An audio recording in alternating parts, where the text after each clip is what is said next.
Okay, let's just jump right into the $1,000,000 question. Well, actually, it's a $3,200 question, so far less, but it still carries a lot of weight. It's got a lot of magnitude. Should you get the Neumann U87Ai microphone, right? Because that's a lot of money for a microphone, more than most people are ever willing to spend. But if you're in this game and you keep upgrading and always want something just a little bit better, yeah, this is a holy grail mic, a gold standard, a bucket list, an in-game. It is all of that, but it doesn't necessarily help you answer the question, should you make the ultimate investment or not? So that's what I'm going to try and help you answer here in this video. And by the way, I'm assuming you're watching because you're curious, you're interested, you might be in the market right now for a U87, or you've been thinking about it for a while, or you just bought this microphone and now you're searching for justification of why you made the purchase. Look, I've gone through the process. I'm going to explain everything in hindsight to try and help you through this. And the ultimate equation is going to come down to these elements: your wants, your needs, and your resources, right? Those are obvious things, but how do they all factor into this decision? And so I'm going to present this kind of like checklist to help aid you with this decision. Beginning with number one, does your production require this? Like in some cases for broadcasting or voiceover or production careers, this is a mandatory item. It's a must-have for your home studio. Somebody else dictates that this is absolutely necessary. So you have no choice. What more can I say? It's a career investment. It's a life investment. Buy once, cry once. You're going to get a lot of use out of this if this is actually your career and somebody else is dictating it. Okay. But for most others, right? I said some careers. For most other people, this is simply going to be a luxury item. And that's okay. If you plan to use it, if you plan to get the most out of it, think about this not in terms of the next 6 weeks or 6 months or even 6 years. How about like 20 plus years easily that you could get out of this microphone and have it produce value for you, have it produce the highest quality of content for you. But I also want to say that 99% of tasks from a microphone can be done at the top 1% of quality at about a third of the price of this microphone. Don't get me wrong, a $100 microphone is not going to do what this mic does. But I mentioned 1/3 specifically to call out the Neumann TLM-103, the little brother to the U87, which does a fantastic job. It's not identical to this at all. Let's make that very clear. I'm not saying that they are the exact same thing. I'm saying it's comparable enough and it's quality enough to do 99% of the things that this mic does at that top 1% of quality for, about a third of this price. All right, number two on this checklist, will your audience actually take notice if you upgrade to the Neumann U87Ai? Now, if you're coming from a USB mic or a handheld dynamic or a headset mic, like a gaming mic, then likely yes. Even the most casual or uneducated viewer, of production quality, somebody who just doesn't really notice that type of stuff, they might notice, wow, something sounds different. And by different, I mean better. So likely yes, if you're coming from something of entry-level quality, let's call it that. Yeah, they're probably going to notice. And again, some aren't instantly going to say, oh, it's better. They'll just say it's different. And I think that sounds better.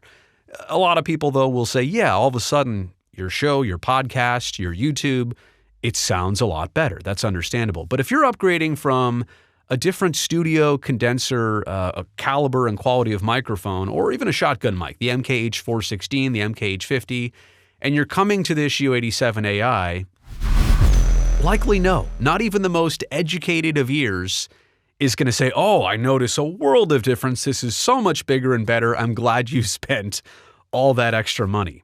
And I'm talking about studio condensers like the Rode NT1, which comes in at a couple $100. I'm talking about the C414 from AKG, the TLM 103, all microphones that even at the most expensive are still about a third of this cost. They're simply likely not to notice that you made the upgrade if you're already coming from something that's pretty good. And the other part about this, we're not blaming your audience, we're not blaming your listeners and viewers, but what also are they listening on? Just through the speaker of their phone, their mobile device, or a laptop, or really bad, cheap earbuds, or a car stereo, or somewhere with a bunch of ambient noise? You can't necessarily blame them. They're not listening in a studio caliber environment acoustically, right? So will your audience actually take notice if you make this upgrade? That's something to consider. How about what is your recording space like? Because this microphone is only as good as the environment that surrounds it. Like if I brought this in my bathroom and tried to do this video, it would sound terrible. As opposed to the home studio, acoustically treated, meticulously arranged, and I've spent tons of time to knock down the reverberations off the walls. It's not just this mic that sounds good, it's the room that makes it sound good. So why would you spend $3,200 on a mic and $0 on your room to try and help this thing out? Now I say $0, but you can actually spend $0 on your room and still treat it. Do you have some common sound dampening devices, a duvet, pillows, blankets, shipping blankets? There are a lot of things. You can just rearrange furniture that you already have in your space to get your space to sound better. So I'm not saying it needs to be perfect, but I am saying your space needs to be addressed and it needs to be altered to get the most out of this microphone. You need to treat your space if you're going to get this mic. It's sensitive, like all condensers. It hears everything, and you want to do it justice. This purchase should demand that attention elsewhere to the room and the acoustics. And also, hey, shock mount your mic. Now, I'm using the Rycote Envision studio mount here. Highly recommend this one. Neumann also makes one for this mic. It alone, the shock mount, is about $400. And at one point I tried it out for a bit, but it was too big, too bulky, just too much here going on with my boom arm, so I decided against it. This one from Rycote, absolutely fantastic. Highly recommended. But you do want and need to shock mount your condenser microphone. Okay, number 4, what else is going to be downstream from your microphone on the signal chain? Because if you're just plugging this into the cheapest interface you can buy, again, let me ask you the question, are you doing this microphone justice if you're also not plugging it into something of quality and precision? And it's not to say that money dictates, how expensive it is means how much quality it is, but, to a certain degree, there is that correlation. I'm not going to tell you what is the best signal chain. For instance, here in the home studio, I'm using a Universal Audio Apollo Twin X. But you can use products of all varieties, of just interfaces alone. They don't need to have signal processing, whatever you want. There's infinite great signal chains, channel strip, whatever you want to use. But I'm telling you, it just needs to be above a certain bar of quality, right? That's been set. Because why would you build a low-quality signal chain, a low-quality vocal chain, again, with this microphone? The rest of the chain matters as much as what this microphone captures. And I do want to point this out. This is such a flat mic in such a good way, because being flat is like that blank canvas EQ-wise. You get to alter and adjust where you want to push, where you want to cut, what you want to do to it. It doesn't come with some very pronounced curve that's going to be hard to deal with. It's so flat, right, that when you hear your voice, in my case, you're going to want to do some EQ to this mic. And don't get me wrong, you could record it completely dry and you could use that on YouTube and broadcast and it would be okay. But if you really want to optimize it, you're going to want to add EQ to this microphone. So consider that in the rest of your recording chain. Okay, number 5, and kind of last but not least here, what is your budget truly capable of?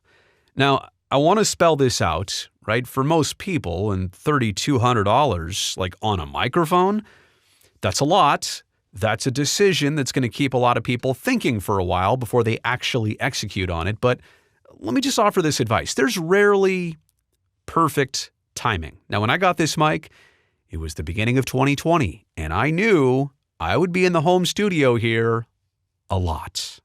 I would be making a lot of content. I would eventually be hosting actual sports network television shows from this space. I wanted to get a mic that would do this space justice. So it was the perfect timing. The opportunity had some extra cash flow opportunity. I put it all together and said, now is the time to get the mic. But again, rarely are you ever going to look at it and say, well, this is the perfect time to get this mic. You're going to have to kind of push to actually, like I said, move forward on it.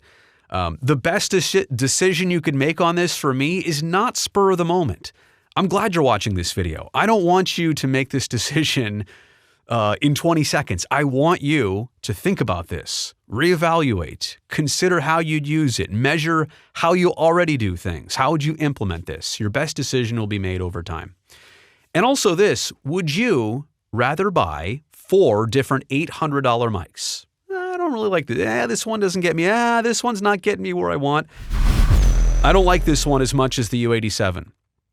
If you bought 4 mics of $800 and tried them out and one to the next, and you didn't sell any of them, you'd be down $3,200. And you know what? You should have just got this because this is what you would have ended up being satisfied with from the very start. So that's always something to consider in the typical upgrade process. Are you better off just going to the end game instead of dealing with all those middle steps in between? And yes, the U87, it's going to hold value so long as you treat it well, you keep it in nice condition. Shouldn't be a problem to resell it down the road for a significant value. And lastly here, look, the mic's going to cost a lot of money. What will it bring you back in the short and long term? If you can monetize what you're going to create, just think about it. Is it worth the value that it's going to provide your platform or whatever you do? So I hope I've been able to help you realize some answers about the U87. I can't say enough about this mic. In another video, I will explain the entire signal chain I use to get this sound from this microphone. I'll also let you hear it totally dry and unprocessed too, but I highly recommend it. It's my everyday driver. I've got other options, and sometimes I use them just for fun, but I always come back to the U87Ai. This was an end game type situation, a bucket list type microphone, and I hope to keep using this. I've had it for 2, 3, 4 years. I hope to use it for the next 20, 30 plus years of content creation.